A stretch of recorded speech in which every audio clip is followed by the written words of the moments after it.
Hello, my name is Laura Swarey, and today I'm going to present to you the information I have for my educational thinker, who is Emma Williard. Emma Williard, according to Murray Nelson, was born on February 23rd, 1787 in Berlin, Connecticut. She was one of 17 children, and her whole family viewed education highly and made sure that she had a good education herself. First, she studied in a local school. Then she taught for or went and received education from a doctor who attended Yale. Then she proceeded to teach a little bit in the local school, and from there she went on and received some more education, after which she was able to teach at Berlin, Westfield, and Middlebury. According to her philosophies that she viewed, it was experimentalism, which is part of Dewey's, where lessons should be purpose driven and be applicable to life. So, in other words, making sure that the students are capable of taking the information and applying it and not overloading them. Let's build a firm foundation first and then build upon that information.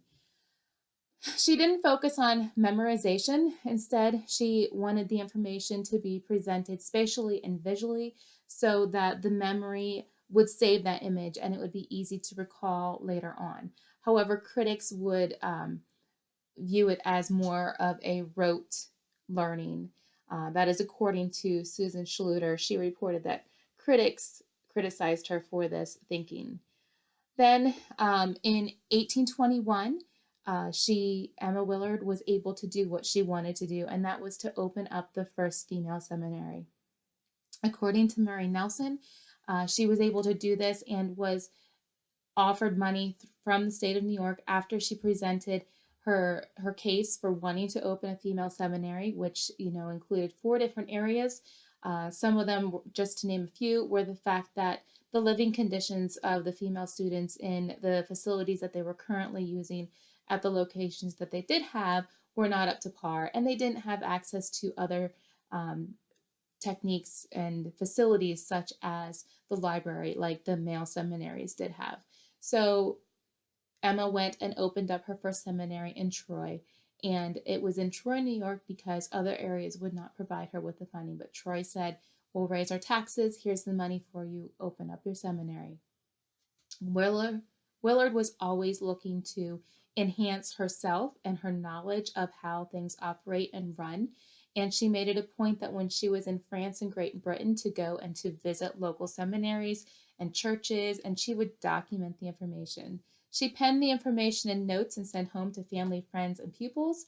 And then afterwards, she documented it all in a book. It's in there where she talks about everything that she saw in seminaries and what she wanted to implement when she was able to return home. Angela Rappeau documented in the article entitled "The Trojan Woman" about how Emma Willard also established a women's seminary in Greece. This seminary not only offered the option for ladies to go and further their education at a higher level, it also offered them the ability to know that they can break free from the traditional viewpoint of a lady, that they can go and they can accomplish more than just being in the house and teaching their own children, that they can do more.